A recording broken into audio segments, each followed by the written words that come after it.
Welcome to the English Out Loud podcast, a podcast where I give you tips on how you can enhance your spoken English.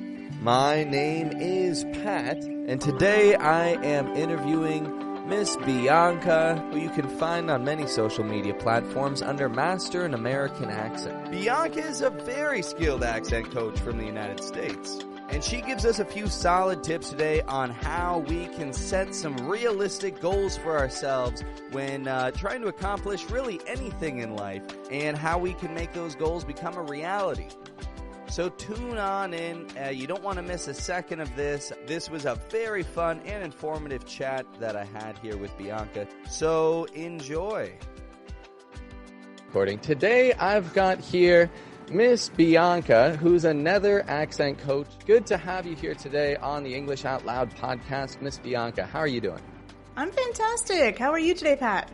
Great. I am having a good day. Today we're just going to chat a little bit about what we do, and it's such a unique profession that we're in here.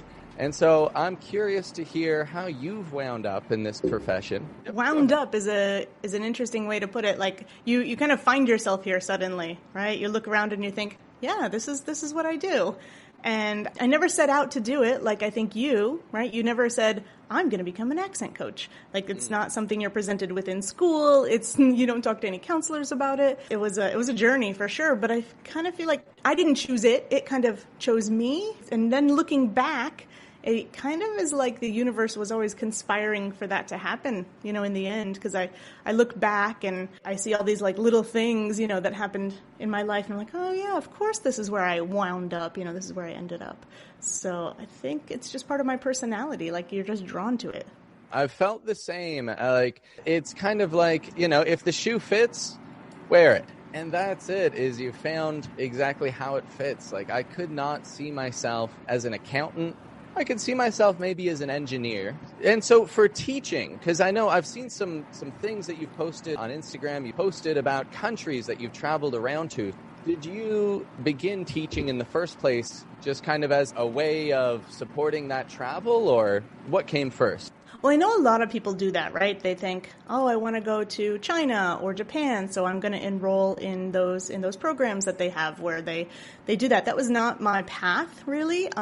So I was always kind of interested in language, for various reasons. And I was also good at teaching, so I was already a teacher. Like I already knew how to teach. And then I moved to Jordan because my ex was from Jordan. And so I went to live in Jordan, and the job that I was doing at the time, I was a recreation therapist. So at the time I was teaching people with autism, intellectual, developmental, behavioral challenges and difficulties. I was teaching them through recreation, right? So as an example, if somebody has trouble with learning colors or numbers, you would play Uno with them to teach them, right? So you use recreation as a tool for teaching. And, well, if you go to a country like Jordan, their health infrastructure is just not there. Like, they don't have those services. So suddenly I was out of a job in Jordan, and I started teaching English there.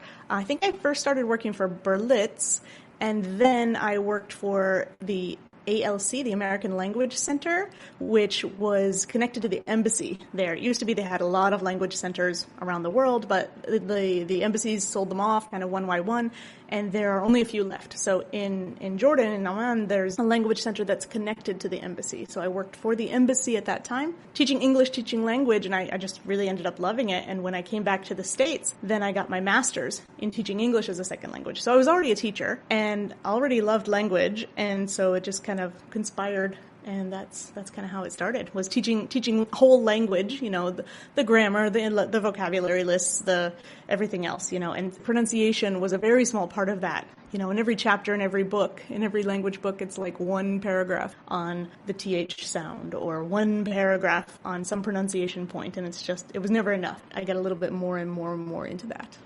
It would be great, if at the foundation of language, if phonetics had a little bit more focus in there, or if it was a little bit more focus on phonetics and pronunciation, not even necessarily accent, but things that are spoken all through English, like, the TH or just syllable stress, these kinds of things. If people just had some basic idea of that at the start of their language learning journey, well, it'll just help everything build up from there. Maybe they won't have a perfect accent, but they will have a pretty clear sound. Mm-hmm. Yeah, I think many books put grammar at the front or even vocabulary when really communication is mostly not written, right? Mostly communication is verbal. I think these days with increased casual writing, texting and posts and things like that, with all that casual writing, there's definitely a lot more reading than there used to be. But there's the whole point of language usually is communication, and the books don't put that first. Personally, I practiced French because here in Canada you have to study French quite a bit in school. And coming out of school, I've been told I have a good accent in French, but at the same time, I wasn't really able to speak it much. I could read it, and even still, I can read like packaging and stuff just fine. And I can, maybe pick out a few words and get the gist of what people are talking about. But I have such a hard time pulling it out. And certainly, speaking, there isn't nearly enough focus on it. I took a master's in teaching English as a second language, so your master's is all about this is how you teach language, and I can tell you none of it puts, speaking as the first thing in mind, or even just here's how we communicate, coming from language one or culture number one, and associating with culture number two. That's not how they teach teachers to teach it, unfortunately. Some things you've just got to kind of undo, well, for example, I put out an episode the other day where I was teaching my nieces the Spanish T sound, because that's a bit of a tricky one. I learned it at the age of maybe 19 or 20, and if they pick it up while they're kids, then their Spanish is going to sound great in a few years. But they, instead of making that T and pressing their tongue to their teeth, they would actually automatically go to a TH, where the TH, it doesn't exist in Spanish. And so, unless you're from Spain, I guess. Yeah, they couldn't get that position, or they could eventually. We worked it out, but it wasn't a natural kind of thing. So some things you've got to unlearn. You got to take away your THs and then replace them with other sounds. I have that trouble, especially in Spanish, when I'm trying to do any vowel sounds, right? So, in Spanish, it's a very transparent language, and what you see is what you say. And I'm kind of I have this overlay of my larger English, or American English especially, vowel set on top of that, right? And it's totally ingrained. It's totally ingrained. And if I sit around, I can tell you why I said instead of a, and I can tell you why I said a instead of or or a, and I can tell you why, but my brain just, it makes its own decisions very quickly from years and years and years of language number one. Even with simple things like the schwa, for example, we want to use that schwa so much in Spanish. At least I feel it, like with basic words like hola, it's saying hola is how the average American or the average English-speaking American would say that word, whereas a Mexican would say hola. It's not strong, weak, but it's two kind of strong syllables. And that's such an awkward thing for us to force into our speech if we're only looking at English. So, totally, you got to undo some things. Yeah, and if schwa is our most common sound, like the most common sound, it's hard to undo that. It's hard to take it away and substitute, and because schwa just kind of goes everywhere. It's magic, and to say then you have to say, oh no, but A's are A's and E's are E's and I's and I's and O's are O's and U's and U's. Then you have to not only unlearn, but also relearn everything else. What would be the first thing that comes to your mind that you think the average English learner could start to maybe listen for, start to apply to their spoken English that would, kick it up a notch? Yeah, because that's a very big thing, right? Yeah, and I think that's the problem. And that's where most people start. They say, oh, I want to be better at English, right? Oh, I want to speak like a native, and that's a ridiculous goal. That's not a goal. That's a wish, So I think you need to really focus, and decide what it is you want. A lot of people, they don't have, and everybody knows what SMART goals are, but be specific, because it's too much. It's too much. You won't do it. It'll drive you crazy. That's like when somebody says, oh, I want to be famous. great. Like, do you want to be a musician? Do you want to be a poet? Like, okay, do you want to be known for what? And, how are you going to do that? It's just too much. So be focused in what it is you want. That's one thing for sure. Get really, really focused. Also kind of, I think, know your motivation, why you want to do this thing. Is it about comprehension? That's a problem, right? If people are not comprehending you, yeah, you should probably start with that. And is it just about personal growth? Like, oh, I want to try a new thing. I want to do this challenge, Is it that you're intellectually interested in something? Like, oh, I find this very interesting and I'd like to kind of pursue it and study it more. Is it for professional reasons? Your work kind of demands it, or the work you would like to get in the future demands it. Is it your aesthetics? Like, you just like how it sounds and you want to be able to do that too? You have to really just know your motivation behind there, because if not, you're definitely going to lose motivation. I don't know. Why do you get out of bed in the morning? You should always think about your reasons for those things, I think. Otherwise, you're not going to get very far. You're going to get discouraged because you don't know what's driving you, Besides comprehension, if somebody wants to change their accent, right, think about why. Why is that on a deeper level, right? What are my feelings behind that? Is it that I don't feel confident, right? That's the problem.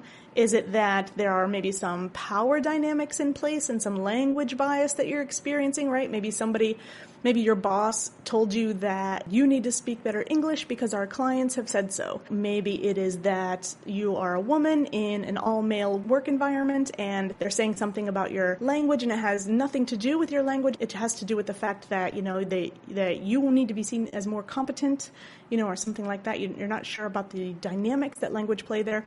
Is it about popular media? Is it like, oh, this is how everybody speaks and that's why I want to speak that way? So there can become, some really deep issues there, and they're really worth exploring, I think, before you spend any time or money on doing that. Mm-hmm. Does that make sense, what I'm saying?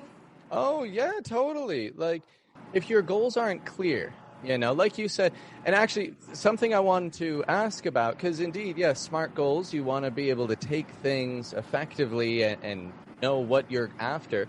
Can you elaborate a little bit on how people can set SMART goals? Like, how would you go about that? Oh, yeah, sure. So if you haven't heard of SMART goals, it's S.M.A.R.T.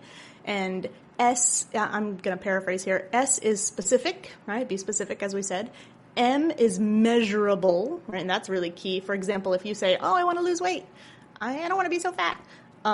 That's cool. But if you say, hey, I will lose 2 kilos, you can check 1 and then 2, and you're done. You've reached your goal. So if they're not measurable, like, how do you know if you've reached your goal or not, right? So you need a number there that you can quantify. So make them specific, make them measurable. The A is achievable, right? Don't go far beyond your reach. A little bit is fine, but don't say I'm going to be fluent in Chinese tomorrow. Not going to work. So S.M.A.R. R is relevant, and that's kind of what we talked about. Is how is it relevant to you? A goal could be anybody's goal, but why is it important to you? And then T is time bound, meaning have a deadline. So break down into smaller goals and say, okay, I want to be able to, identify the schwa sound in 2 weeks, right? When I listen to a podcast, I want to be able to read a transcript and listen to a podcast at the same time and be able to listen for the schwas. And I want to be able to find at least 5 schwas in Pat's podcast this week, right? That would be more of a SMART goal. Does that make sense? How it's much more specific, meaningful, measurable, attainable, relevant, and there's a time component there.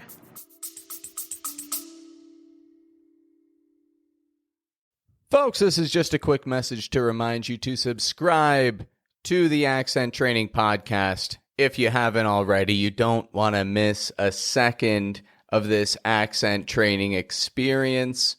And you want to be updated whenever I've got new content out for you. So if you haven't subscribed, hit subscribe now.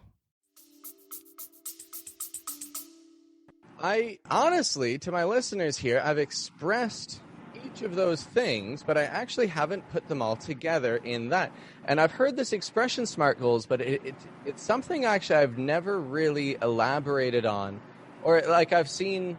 Well, Pat Flynn, we were talking about Pat Flynn earlier, and I've seen things that he's put up about SMART goals. It's a concept that most certainly, when you've got something that you want to achieve for yourself, it gets the job done. Like, you can it makes everything quantifiable. You can look at it and you can say, here's what we've got, here's what I can accomplish, here's how it's going to happen.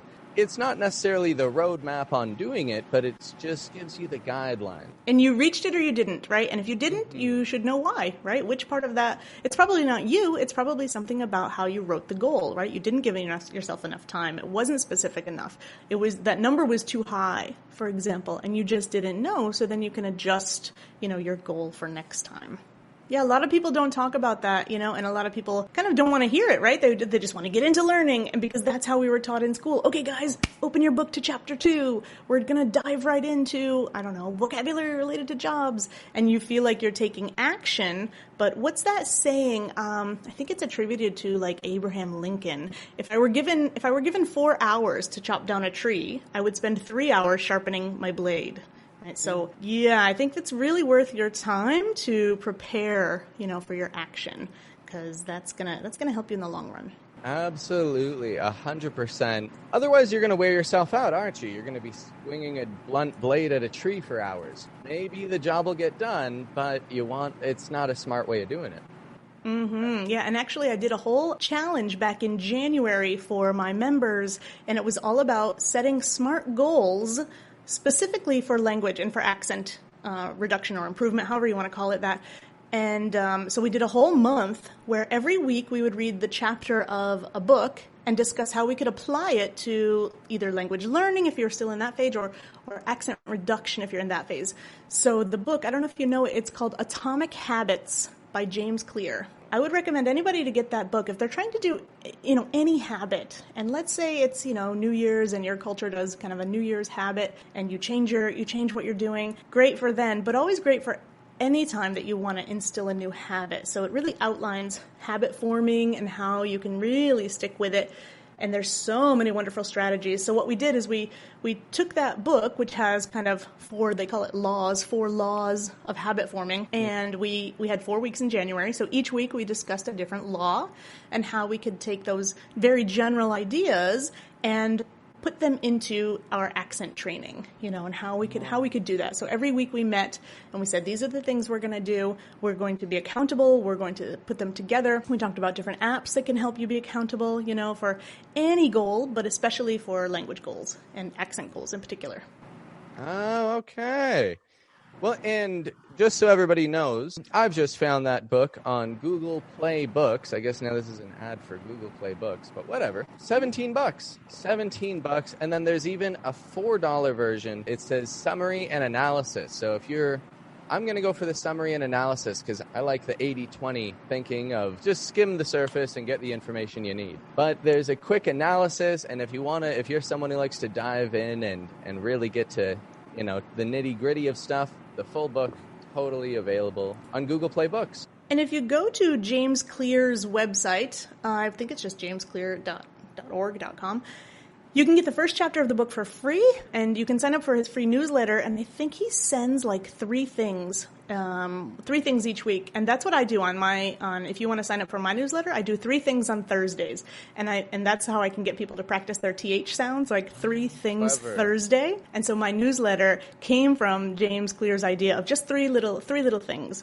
And so his newsletter is free, and it's a really great way to kind of dip your toes into the idea of habit change. So get his newsletter. You can get the first chapter of the book for free, and then you can start with the summary, and most of the information you need is there, And if you need any other resources related to habit forming for working on your accent, you can send me a direct message, and I can send you, apps that I've found helpful or slideshows that we had during our challenge in January, like any of those resources you might need. I've already got them.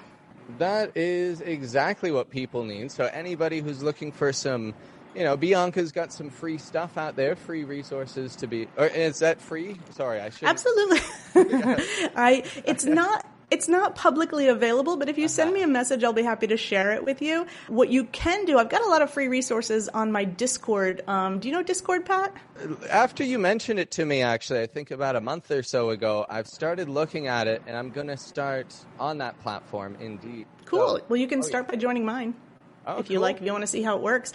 And so Discord is kind of like, I think of it as a WhatsApp or Telegram, whatever you use, plus Reddit, plus not really a website, but a depository, and it's for community building. So it's a place where you go to chat. It started out for gamers, so I'm surprised you don't know it from your gaming. I don't like watching other people play the games, but I know of it. People would... Okay, that's where it started. And honestly, Discord was into the whole audio-only thing way before Clubhouse started. And I think Clubhouse got it from them, and then they kind of just narrowed their functionality. So Discord is awesome. In there I have classes, I have office hours, I have a place where people can just come and practice, and they're called channels. And I have a channel for just free resources. And that's why I bring it up. So also I have office hours 3 times a week, so people can come on my Discord and just pop in and ask a question, and we get good conversations going that way. So there's lots of free resources, lots of chatting and community there. So that's why I wanted to mention to you the Discord is there are free resources there, but if anybody particularly wants the stuff that I did for the challenge, I'm happy to send them my slideshow. Oh, that's perfect. And so where can people find you at Discord if anybody wants to get in contact with you on there?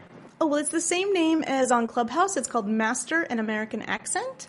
Master an American Accent. And how you find different groups, or they call them servers, different servers on Discord is you can go to a website called Disboard, and then you can search for the things you're interested in.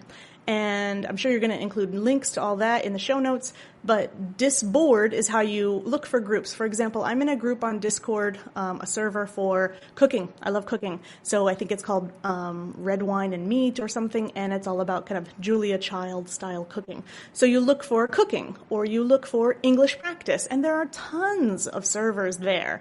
And the name of my server is Master an American Accent. But also I can give you a join link that you can add into the show notes, if that's easy for you. It's also on my links in my bio, on Instagram. I think it's also in my Clubhouse bio as well. So that's open to anybody who really wants to talk about accent. Of course, it's for practicing, but it's for people who are really interested in the hows and the whys and the deeper things about accent and voice. You're talking to the perfect audience for that, because these folks, I've got people who've listened to all 70, this will be episode 75, so people who've listened to all 75 episodes are certainly the kind of people who are going to want to check that out. So make sure you take a look at Bianca's Discord. She's going to put you on the right track, kind of thing. As you can hear, this woman knows what she's talking about. She's not messing around. Good. That is so good to hear. I do got a class coming up shortly, but I would just like to see, or not see, but I'm curious if you have any tips, any if you'd like to give a little taste of what people can find on Discord. Are you able to illustrate anything that they'll be able to find on Discord? Something that, well, you'd like to, talk about right now, any exercises that can get people, help my listeners move forward in their accent reduction.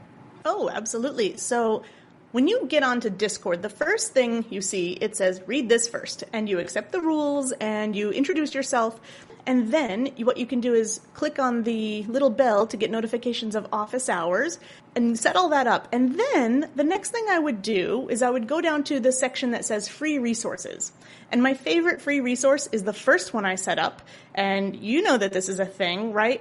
Pat, when you have an S, a final S on a word, how are you supposed to know if it's S like a snake or Z like a zebra? How are people supposed to know that? If you didn't grow up speaking the language, good luck to you. And so I made a poster that not explains, but how should we say, categorizes z. When should it be z sound, ziz, categorizes, when it should be s, and when it should be z. So it makes it really easy to just know and not guess when it should be S and when it should be Z there. So if you go to the free resources section, it's a little poster that I made, and it has S and Z. And as a bonus, if you go on to the next page, it also has when you have ED as an ending, for example, in a verb in the past or an adjective, right? When is it ED? When is ED like a T sound? And when is ED like a D sound? And of course, too, that's a whole can of worms, because final T's can end up being a lot of different sounds. So extra material is on the third page, is that kind of, what's a glottal stop? What's an unreleased T? What's a flap T? So that one resource, I think, can bring you super far. You mentioned the 80-20 rule, or the Pareto principle. And So if you know that is one of your 20%, what do I mean? If your 20% are the 20% of things that if you work on, they're going to take you 80% of the way and be really impactful. So if you know that this S and Z thing is a thing for you, right? This one poster can really like launch you forward very, very quickly. And there's lots of practice on there. So that's what I would do first. Go to the free resources section. It's the very first poster. It's called S and D endings. It's S and ED endings. And that should get you started for sure. Very clear on your explanation there, indeed. So, yeah, if you're listening, she's got a great point there. When you can take control of the word endings in general, when you understand if it's going to be voiced or voiceless, if it's an S or a Z, a T or a D, whatever letters, when you can understand that and just you start to apply it, you start to listen for it as we practiced in the past, well, things really take off from there. Like you said, 20% of the effort is going to show 80% of the results, and we're going to see a significant change in overall speech. So that is perfect. That's perfect. Well, we'll get to wrapping this one up for today. And so you mentioned Clubhouse, and so Master an American Accent. Is that where everyone can find you at? Exactly. Master an American Accent on Clubhouse, Master an American Accent on Discord. In Instagram, though, it's Accent Coach Bianca. Perfect. Yeah, that's where it's a bold statement. Here's where you master it, but you hear this woman speak. Like she is the master. Like I've actually learned a few things today that I'm like, okay, this is gonna definitely help me improve the way I approach classes and stuff like that. So I think that's so good that you're able to offer so much, especially so much free content that people can come onto. And then, of course, you are clearly readily available with many more things that are just going to take it from here. Thank you very much for coming on today. It's a pleasure to have you. Awesome, Pat. Thank you so much. Would you believe this is actually my first podcast episode ever? My first interview as the interviewee ever. So I'm really excited to be here. Thank you so much for the opportunity. Great. Well, it has been a pleasure. Have a good one.